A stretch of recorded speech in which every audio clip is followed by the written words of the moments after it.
We are rolling. Excellent. Okay, so you are known online as Sasha Daygame. And I first, like, the only reason I even know of your existence is because you created this beautiful, beautiful video rendition of Radiohead's I'm a Creep. And it actually made me cry, which is just like, yeah, it was just really beautiful. I'm going to put the link to the link to the video in the low bar, if people want to go and watch that.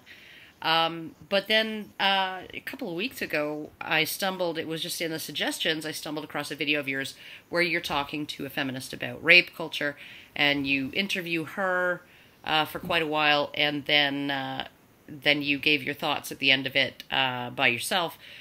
Um, but I noticed that you said in the title of the video that you're a former pickup artist. So can you tell me a little bit about your history? You're now, you describe yourself as a men's coach, but you used to be a pickup artist, or how did that evolve? How did it evolve? Well, the issue is I'm evolving. And so what I'm doing with my life had to evolve, otherwise it just wouldn't make any sense.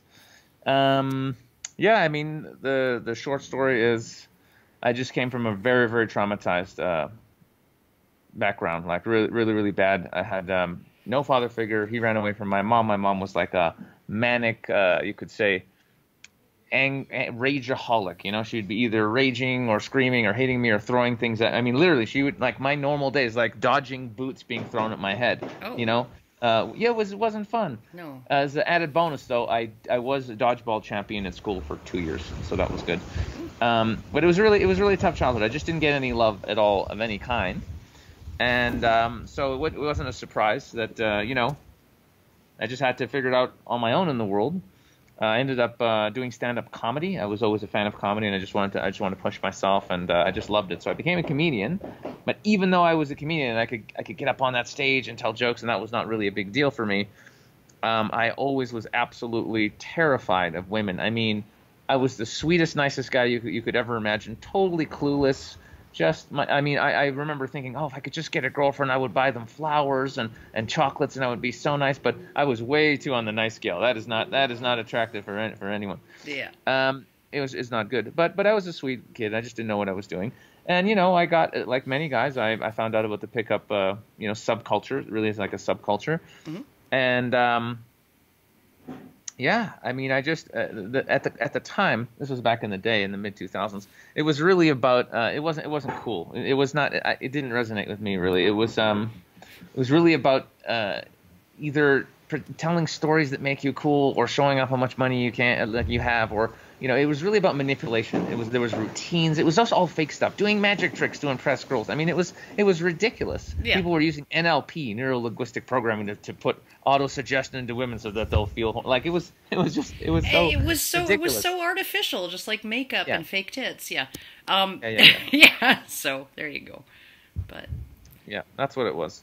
But so yeah, so it just struck me as like, ugh, I didn't like it. And even though I knew about it before most other people, because I happened to be friends with one of the founders, this guy called Mystery, back in the old days. right.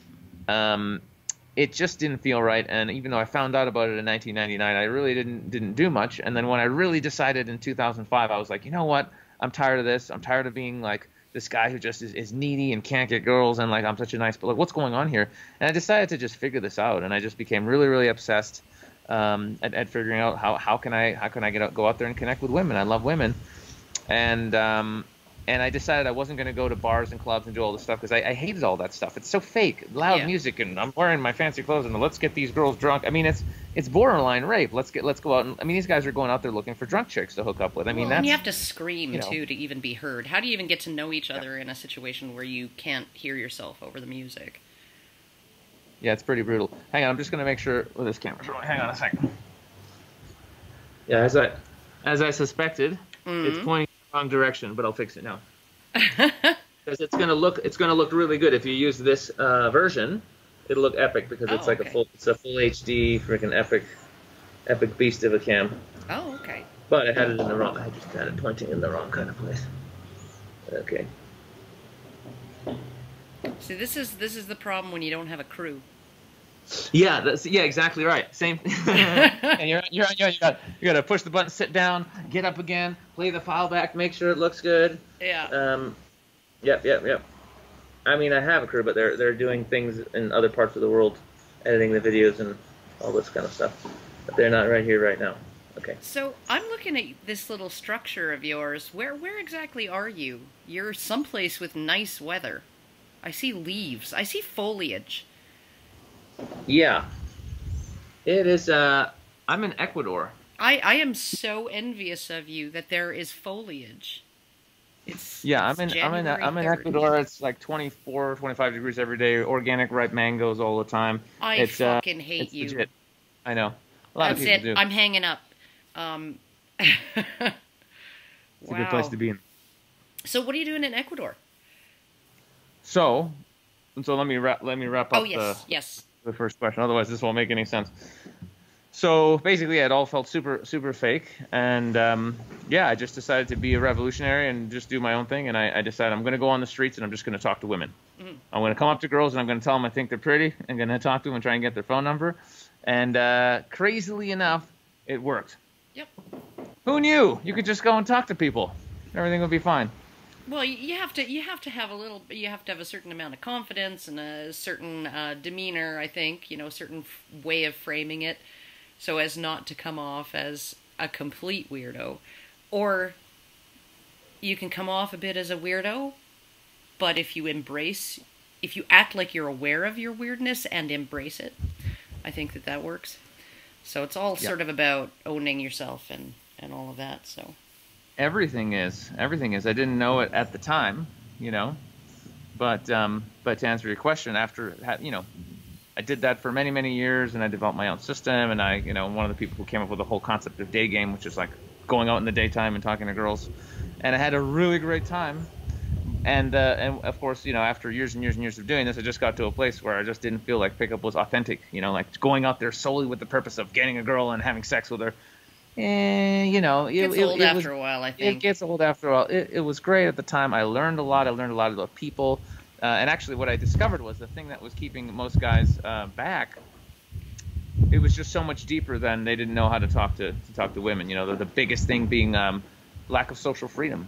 Most people are living their lives terrified of what other people might think of them. Mm-hmm. So they won't take any chances. They'll just conform, do whatever's normal. And it's not just the people that are around us. Most people are living their lives based on they're trying to conform to some idea of what's normal, what society thinks you should do, buy a house at this age, get married, have kids, all this kind of stuff, go into debt, $400,000 to get some respectable job. I mean, all these things that are totally insane that people are following, not because they're hard, their internal guidance says, this is truly my excitement, this is truly what will fulfill me. No, because I'm supposed to.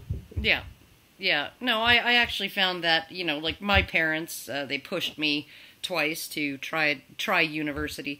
They figured, since like my mom, she contends that I'm the smartest of the three daughters, right? And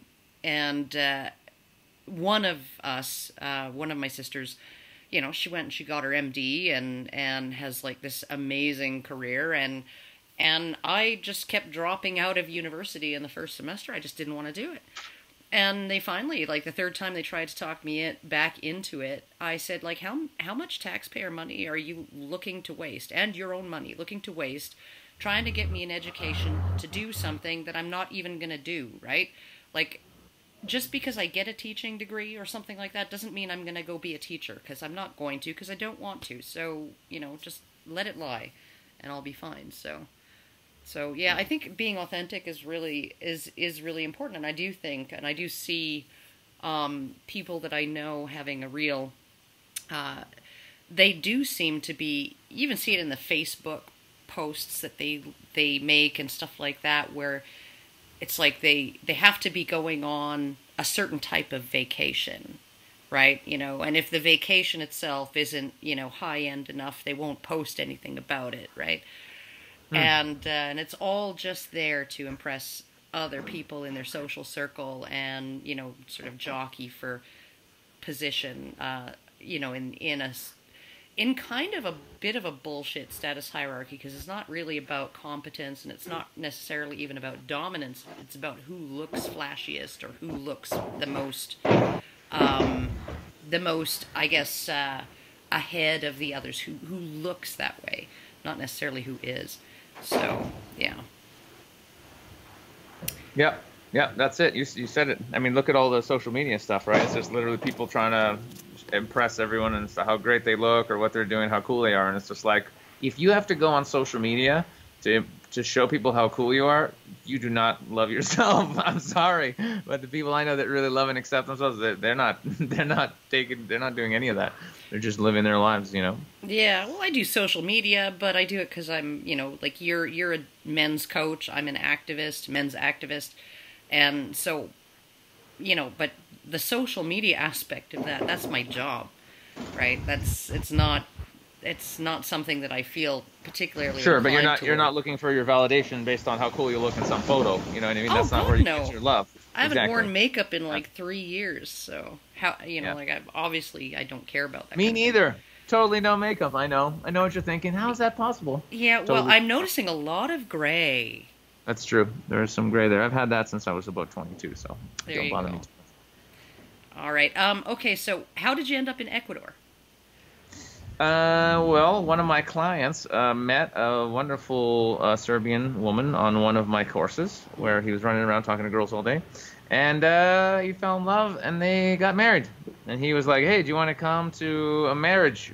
I'm like, maybe. Where at? He goes, Ecuador. And I was like, what? And I was like, sure, why not? That sounds like an adventure. So I flew down here, and there's this little town here that most people don't know about. It's just a chill place, not really that much going on, but the energy is very good. It's very good just to chill out. You can get pretty organic food. That's very I'm a fruit guy. I love my mangoes. And it's warm, and there's some really cool people down here that I connected with. So I was like, this is a great place to be in the winters. So this is where I'd be chilling quite a bit of the time. Oh, that's cool. That's awesome. So, and is your friend still married? I think that ended about a year and a half ago. But he had a few good years. He had like a few good years, and then they went their separate ways. Yeah. Oh dear. Any kids? No kids. Oh well, that's good. That's good. I mean, it's one thing to end a relationship when you don't have kids. It's something a little more complicated when you do. Okay, so how does like the men's coaching thing work? Because I have a female friend in Australia who is a dating coach for women over 50 or something like that, and. I've always wanted to ask her, but she's a little bit upper crust, so I always thought it would be a little gauche, right? To ask her, is there? What are you saying? I'm not upper crust. Is that what you're implying? You seem a little. Me? Well, I'm not upper crust. Well. I guess. Go ahead. I can't imagine you, calling people darling and giving them the 2-cheek kiss and and all of that, but. But I always figured it would be gauche to ask her, but I'm going to ask you point blank, can you make a living doing that? Yeah. I made a really good living doing that for a really long time. Oh, wow. But I don't know how it is for women, but I mean, like men who cannot men are in their 20s and 30s especially, they want to meet a girl. They want to have a girlfriend. It's really high up on their list of priorities because the sex drive is really high and they need to do something. And they want a woman, for God's sakes. I don't even know if it's politically correct to suggest that a woman is the solution for a man who has a high sex drive these days. You almost don't want to suggest anything. Well, you're not even. There's people out there. You're allowed to wank as long as you don't think about any individual woman without her express consent while you're doing it. She might get offended if she finds out somehow. Yeah, if she finds out that you've been creeping on her while you're tugging it, then you're in big trouble, man. It'd be a problem. But no, loneliness. It's serious, man. Because I was there for a long time. All I wanted was a girlfriend more than anything in the world. And when you can't get one, because you just have no idea how to do it, or you don't have, whatever, you don't feel good about I mean, there's a million reasons. No confidence, don't know how to flirt, don't love yourself is really what it is. Comes down to generally, it's just you don't feel good enough about yourself. Obviously, women sense that, so they're like, nope. If you don't like you, I'm probably not going to like you. You know what I'm saying? But yeah, I mean, it began really with just breaking through this fear. Like, hey, you know what? Nothing bad's going to happen. Go over there and say hi. And just, showing how do you get in front of a girl, smile, basic things like, ask her name, be curious about her. It really started about that. But again, as I started coaching and it went deeper and deeper and deeper, it just kept evolving into actually the reason why women don't like you is because you have a bit of a weird vibe, or you're a little bit creepy, or you're dressed bad, or actually, you haven't brushed your teeth in 4 weeks, or you really don't know how to genuinely connect with a woman. Usually it's that you really don't know where women are coming from. You don't know what questions to ask. And sometimes guys, they're just horny and want to get laid. Well, actually, they need to develop a genuine curiosity about women, about the divine feminine, about really connecting on a much more deeper, profound level with the feminine. Right. Self, rather than just, oh, I need a warm hole to get my dick into. I mean, that's not that attractive. There are women who just want to hook up too, believe me. But if you're looking for something long-term, or you're really going to feel joy and satisfaction, happiness in your life, you're going to have to learn to connect with human beings, including women, on a genuine level, which means actually connecting with yourself on a genuine level. And that's where my work is at now. That's where I've taken the dating stuff into the infinite man. What healing do I need to do on myself as a man so I can be okay, so I can feel good about myself, so I can get rid of the trauma, the limiting beliefs, the subconscious stuff, all the doubts, all the crap from society, my parents, all the stuff that's been, pooped on all of us. Right. I mean, we're living in a trauma-based control system. I mean, that's what this is. The reason why people follow orders and pay taxes and basically are slaves is because the system has been built this way, and it starts with trauma. As soon as you're born, I don't know if you've ever looked into what they do at commercialized birth, but everything they do is just to traumatize the baby and break the connection between the baby and the mother.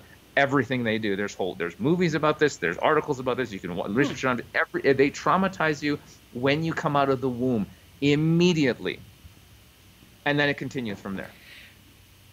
I don't know, like my experience in Canadian hospitals when I had my kids, they were very, very, very big on, dimming the lights and making sure things were quiet, and they didn't slap the baby's bum, and they didn't do any of those types of things.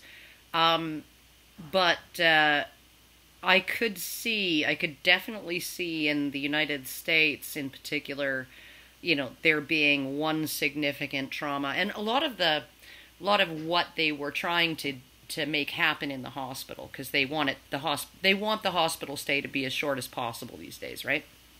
So if they can get rid of you in 24 hours, they're going to do it. If you feel okay to leave in 16 hours, they'll let you, right? So, but and they're very, very, very big on everything needs to be calm, and everything needs to be subdued, and everything needs to be relaxed in order for the baby to breastfeed. And they don't want to let you leave the hospital until breastfeeding's been established, right? So maybe this is a little bit different from what you're talking about there. One thing in the United States that I will say is, like, what do they do with these 3-day-old baby boys, right? 80% of the time. 80% of men in the U.S. have been through probably one of the most painful procedures possible. Oh yeah, that's just an obvious one. I don't even know if people realize it's completely unethical, immoral. It doesn't help with safety. It's all propaganda.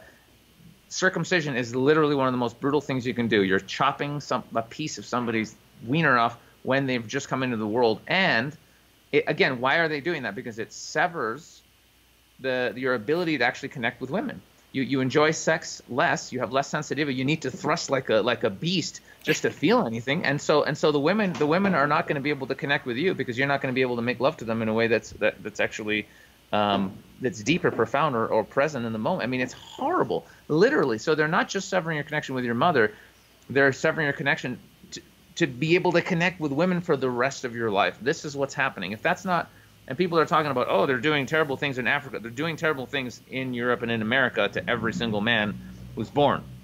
Well, You know, Europe, and every woman. And again, I don't want to go into a whole hospital thing, but my point was simply that yeah. the trauma begins at birth Hmm. for every baby in most hospitals, and it continues from there, and it's everywhere. It's everywhere. It's a trauma-based system. Well, I will Old and tell you, I will tell you that when I was born, my mom was not allowed to hold me. She was kept in the hospital for 3 days. She was not allowed to hold me unless she was feeding me without a nurse present.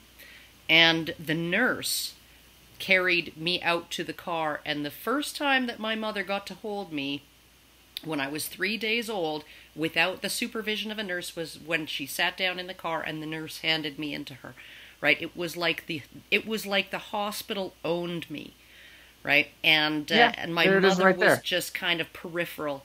And she said that they had all of the babies in the nursery on timed feedings. So it wasn't feeding on demand. They would literally let these babies cry for an hour or an hour and a half because it wasn't feeding time yet. And then when the baby's so exhausted from crying, it just finally goes back to sleep. Then they wake the baby up, right, and cause more disturbance to bring it because it's now time to eat, right? And that's the way they used to do things. So the things have really changed, I think, in a lot of ways. So at least here in Canada, just as a mother who's been through the process 3 times.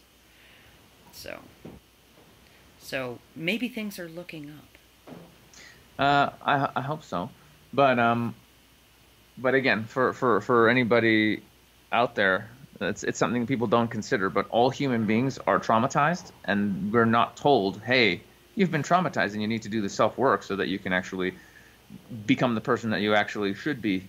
Happy, peaceful, blissful, positive thoughts, feeling good, feeling great purpose in life, being happy to be on the planet. This is not the case for most people because we are not doing the work. No, we're not given any of the real crucial information that we're supposed to get. Like None of the things people should be taught are they taught. They're taught how to memorize things and basically be robots so they can go and basically work. We're not taught anything that is actually useful. Nothing.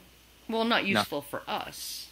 Not useful for us. It's useful for the for the system. Oh well, that's the same thing with the school system. They essentially made it scheduled and regimented the way it was because that was sort of like the way they regimented work days, and they wanted to have kids be on a schedule where the bell rings and now you switch to a different subject and all of these things. And what we see now, like where I am, Edmonton Public School System in Alberta here has one of the best school systems. It's like been used as a model in Europe and elsewhere. But we have a whole bunch of alternative schools, and a lot of them have to do with if you want to spend all day doing math, spend all day doing math. And, like we're not going to ring a bell and then now we're doing social studies, right? So just a very, very different, there are different kinds of schools. So my sister uses one of these alternative schools for her kids, and it's extremely different from the standard regimen. And so there's some exploration going on there to see what we've been getting wrong and trying to actually do it better. So, but it's not that it is. A lot of people are again waking up to the way things have been done. It has been horrible, and it's just really, really backwards. But it's not that it's been doing wrong. These things have been planned out very meticulously for society to be created, where people are automatons and robots, don't take chances, do what they're told, pay their taxes, get a house, get a mortgage, get lots of debt, get married, and then just when you're 65, then you're free. Woo!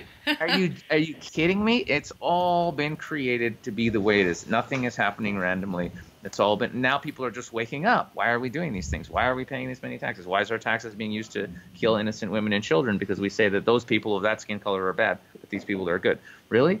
Yeah. Really? People are waking up to all of it. That's the point. All of it. It's right there. It's right there for the taking. And it really comes down to people have been running the show based on what frequency? On what reality? Fear. Fear, lack control. That's it. Now there's people waking up to what? That the truth is love, unity. Unity consciousness. That's what's rising up on the planet, that we're actually one human family, one consciousness, and love is the way to awaken humanity. Nobody's going to chop a kid's wiener off if they're coming from a place of love and unity. Nobody's gonna, nobody's gonna hoard a billion or a 500 million or 25 trillion dollars when there's people starving around the world because they think they need more money. If you're in a place of love and you're in your heart, you're gonna go, no, I'm gonna give away 99.9% of my 25 trillion because I don't really need it. All I need is a roof and some food and some good friends, and I'm okay. Oh, even if you want the nice things, happening. Even if you want the mansion and the yacht and the Maserati, you don't need 25 trillion though. Yeah, you still don't need, like there's a certain amount of money that it becomes impossible to use it all. Absolutely. And the only reason to have it is a way of keeping score. Yep. So. Yep. Absolutely. So okay, so what else did I want to ask you? Okay, so your thoughts on that video, and I'm going to link the video where you talk to that feminist. And I want to just commend you for being so calm and cool and collected during that interview. She was so nervous. She looked like she was about to just, run at any moment. And but you kept your cool, and managed to kind of put her on the spot in some ways, that I thought was, like, wow, he managed to pull an inconsistency out of her, and she's actually realized that she's being inconsistent. But I was actually wondering about, because you said after the interview that you talked to some of your female friends, and that they're always aware. They're always aware of, rape as a possibility, as something that could happen. And I wanted to ask you if you think do you think that that's like a reflection of their actual, like an actual objective perception of what is out there, what the world is like, or is it maybe a perception that is exaggerated? Or, like, I'm not gonna doubt that they're feeling that, right? Or that it's a concern for them and that they genuinely, sincerely feel concerned about it.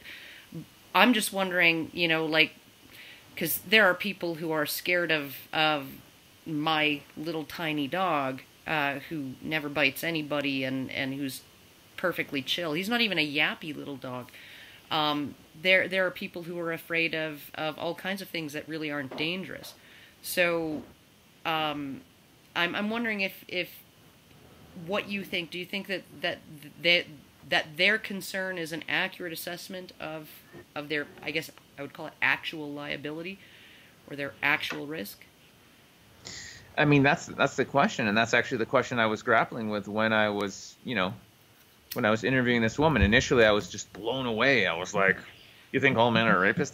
That's insane." But then I had to be I had to recognize that I'm a man, so I don't feel threatened. I don't feel like anyone's going to rape me. I'm a bigger than average guy, so I really had to tap into it. And that's why I went and spoke to a bunch of female friends who are very reasonable, very intelligent, like really, really amazing women, high level beings, and they just looked at me and they're like, "Yeah, sweetie, it's a thing." But they're not. But the question is whether they allow themselves to be paralyzed by it, whether they'll allow themselves to be, to limit how they live, or like. So there's, it's really about, there is a reality, of course, objectively, yes, there is a chance, there is a risk. There are guys out there who are super sexually frustrated, they're out of control, they have no idea what to do with these sexual emotions. So if they see an opportunity, some of them are going to take it. And as horrific as it is to me to contemplate that, that's the world we live in, unfortunately. But the question is, I believe, are you going to, as a woman, now again, I'm a dude, but I'm guessing, the question is, are you going to allow that to affect the quality of your life? Are you going to allow yourself to live in fear? Because there's lots of things all of us can be afraid of. Okay, or I'm not worried about being raped, but hey, you know what? There's a million and one things I could be worried about. I could be worried about being robbed. I'm living in Ecuador. I could be kidnapped, robbed. I could get sick. People are getting cancer all over the place. People are getting sick. I mean, you could find a million. I fly all the time. What about planes being shot down? What about terror? I mean, there's a million and one things we could be worried about. And yes, it's going to be different for women a little bit than for men, but we all have stuff we're worried about. How many parents out there are worried that their kids are going to get hurt or sick or kidnapped or killed? Oh my God. Now you could spend all day worrying about, or you could just, do the best you can. Don't take crazy, stupid chances, of course. And so again, it all comes down to, where do you want to live? Do you want to live coming from a state of fear and doubt and lack and worry, or do you want to trust in the universe and come from a place of love and unity and oneness, and trust that it will be okay? You know, Well, I mean, it's a choice. sometimes it isn't okay. You know, it doesn't turn out okay. But I think that I would, you know, in some ways, I would rather have something bad happen to me after having lived a life that's like, you know, wonderful and you know, where I feel grounded in myself, where I feel like the world is a overall good place, and then have something bad happen, rather than living in absolute abject fear all the time and still have the same bad thing happen, right? It just kind of like, so I mean, like when you were interviewing her, and I just kept on hearing the same things over and over again, because you, Sasha, if you and I were walking down the street, believe it or not, even though you're the harder target, because you're a 6 foot tall man, or whatever, over 6 feet tall, and I'm this you know, menopausal old lady, okay, and if we're both walking down the same dark street, you're at higher risk of being mugged or robbed or assaulted or murdered than I am. You know, you're 2 to 3 times as likely to have that happen to you than I am to have it happen to me, even though I'm the softer target, even though I'm the easier person to rob or murder. It's more likely to happen to you, right? So when I think about, you know, the fact that men go through their lives and they don't really have anything in the back of their head going, you know, I could be murdered at any moment. I could be murdered at any moment. I could be murdered at any moment. That seems, when I contrast that against women and this sort of existential terror of rape, of sexual assault, I'm always just kind of stymied by, you know, how did we get to this place, and how much of it is the fact that you hear so much in the media about, you know, 1 out of 4 or 1 out of 5 or sometimes 1 out of 3 women will be sexually assaulted, and it's such a horrible, horrible thing, but we don't hear about men and their sort of unique risks. We don't hear about those things, right? So maybe the reason why you're not afraid is because nobody's told you that you have reason to be. And maybe the reason why they're afraid is because everybody's telling them they should be scared 24 hours a day, right? And I think that's an awful thing to put on people is, you know, number one, if you are at risk, there should be somebody informing you that, you know, like you're at a particular level of risk, so be vigilant, be careful, don't take unnecessary risks, right? But at the same time, you shouldn't be bombarded, and this is one thing that I'm just so glad that my daughter is, she's 22 now, she doesn't buy into any of this stuff, right? So when she's walking home from the bus stop at midnight, and even if there's a couple of drunk guys who are, you know, hitting on her, well, she just handles it in her own unique way, right? And that's always, always, always to be super nice, super kind, super polite, right? Reject them. Oh God, there was this one situation where a couple of guys asked her, they'd been drinking, and they asked her if she, where are you going? You know, we're going to a party, you should come with us. And she says, she's got this really sweet voice too, she says, you know, that sounds really nice, but I have some things I have to do at home. But thank you so much for the invitation, and it was really wonderful to meet you. And then she shook their hands, and by the time they noticed what had even happened, by the time they even realized what had happened, she's half a block away. Right? I mean, this is just, so, because she's not scared of them. Right? And so I'm wondering whether there is a greater fear than necessary placed on women. And I've talked too about this idea that rape is the worst thing in the world that could ever happen to anyone, right? And I've contested that idea sometimes in blunt terms, right?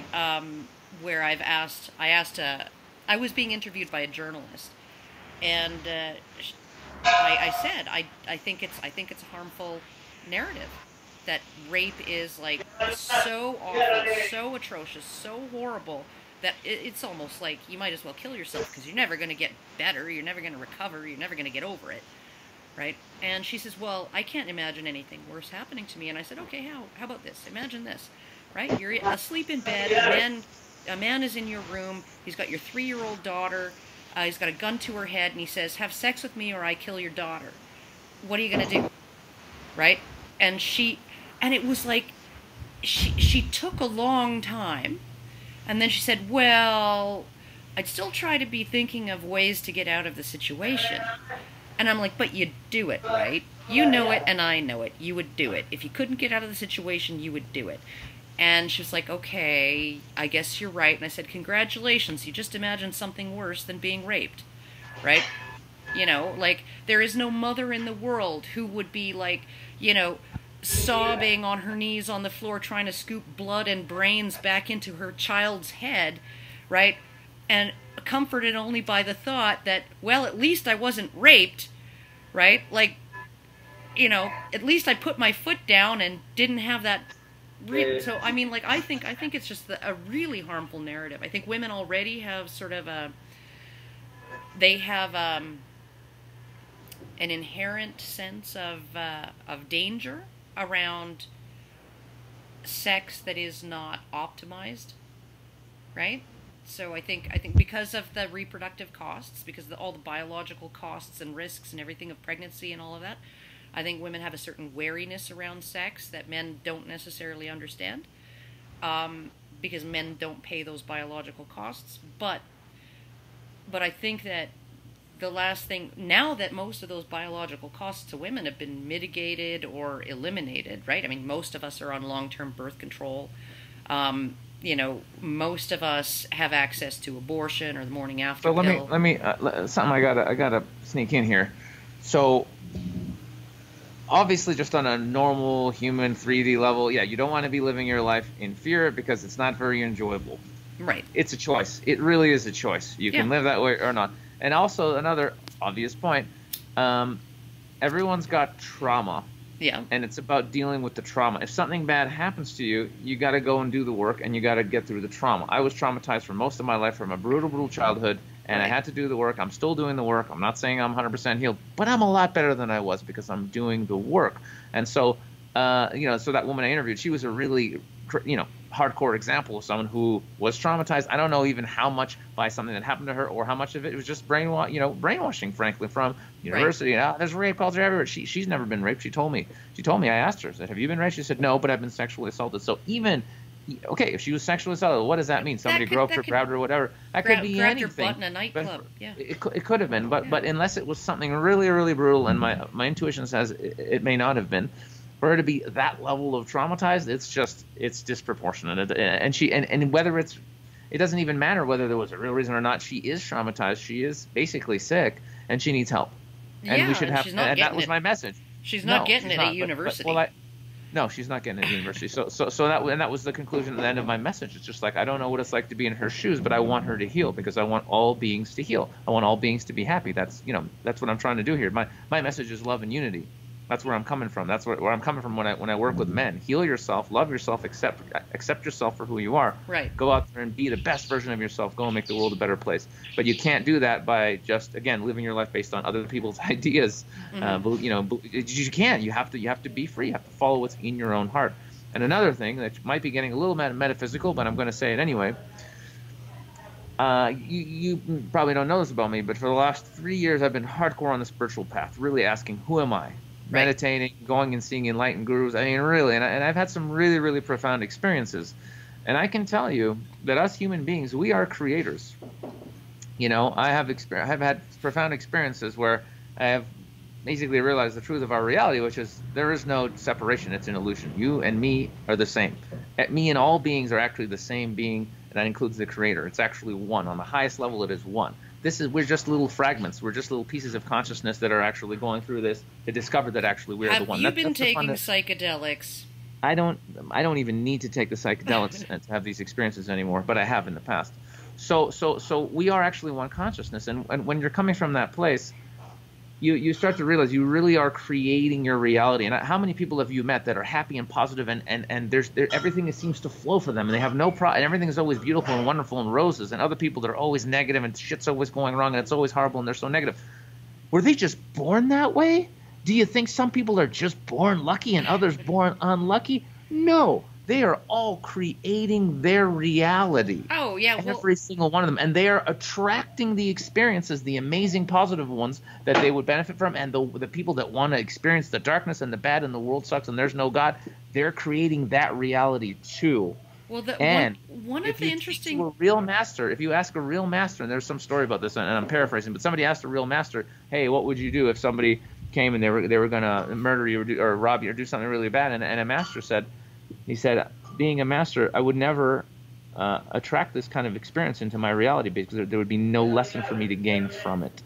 Well, and on the highest level, we are attracting the experiences that our souls actually need for our own evolution. Well, and that's the highest level, what's actually happening here. Well, I can actually point to something that, not to dump on the spirituality thing, because I do think that I do think that spirituality is important for people, right? I really do. I think that there are people where it is a positive force in their lives. But they did this one study where they talked about, they had people describe, the subjects describe whether they feel like they're lucky or they're unlucky, right? And then they gave them a task, and it was to count the number of pictures in a newspaper, right?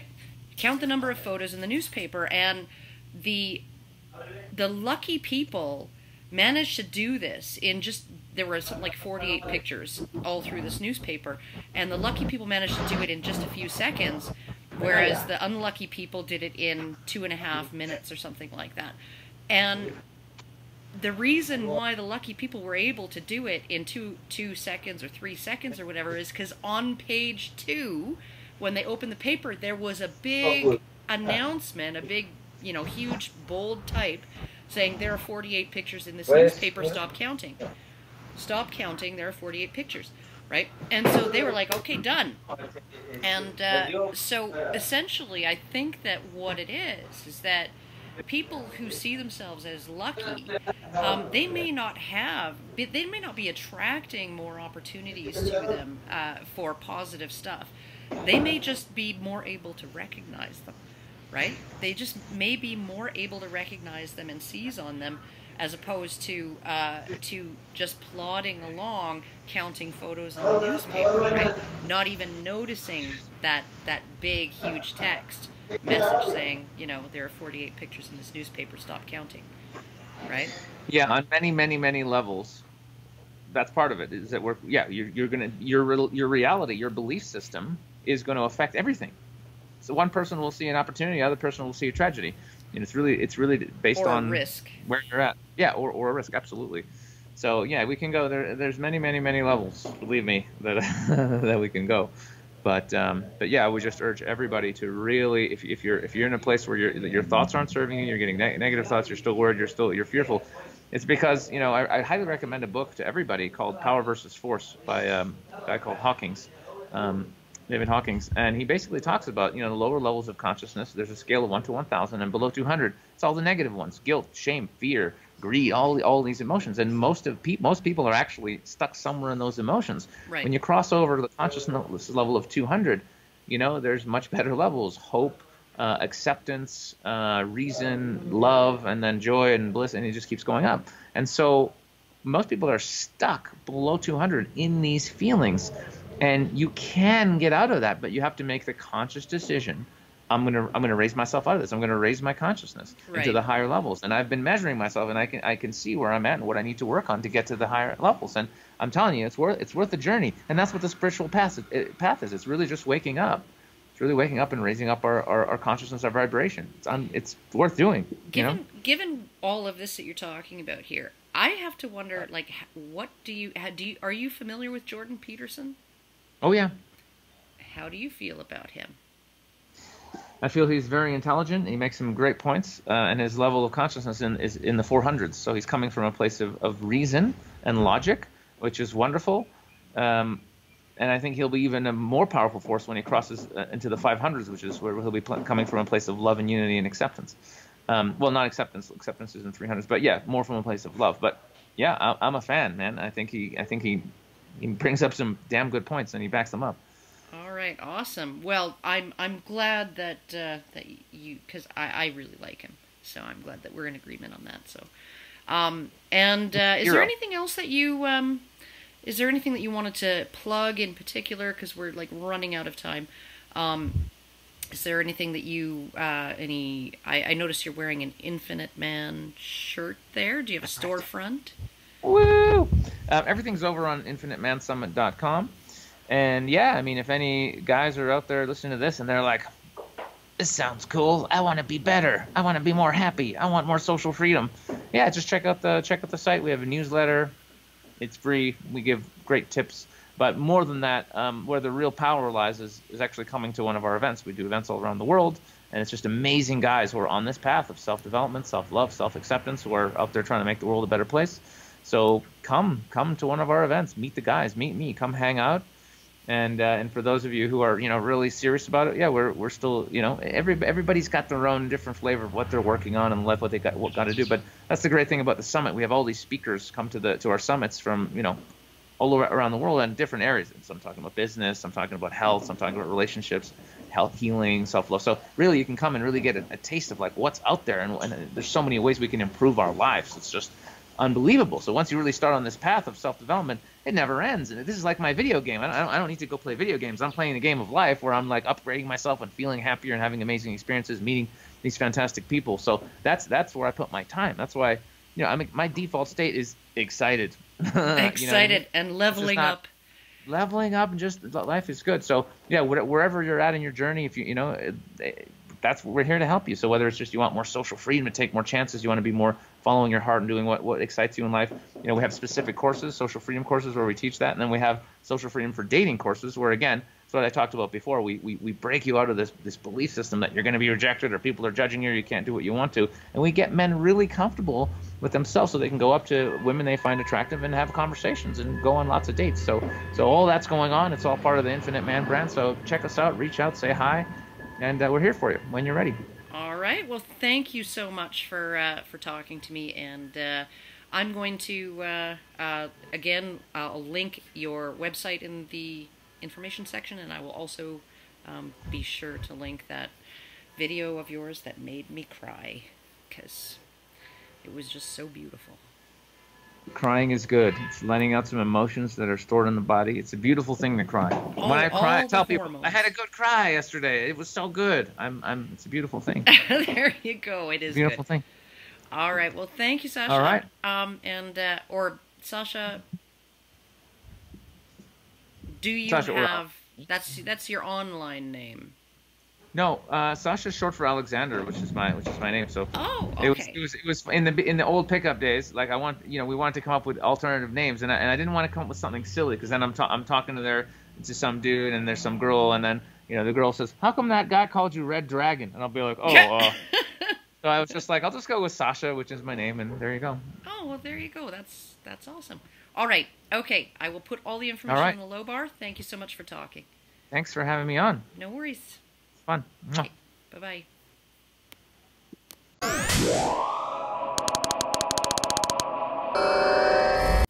Hello. How's it going, beautiful people? It is going very, very, very well. Although my dog, my male dog is... I'm a dog person, and we'll end up talking for animals for half an hour. Don't do it. Don't do it. I'm going to hit record. You know what he did the other night? No. He, the male dog is little. He's little. And the female dog is like 3 times his size. And she uses that against him all the time when they play. And we have an hour exactly that we're cutting into now with your dog story. Just saying. Yeah, well, okay. I think you're going to laugh. I think you're going to laugh. The other night, she wouldn't stop playing when he was done. And she kept trying to eat his head and stuff. And he got so annoyed with her that he went and peed in her water bowl right in front of her. Nice. That is a little bit passive. That's not even passive aggressive. That's just straight up aggressive, I would say. Yeah.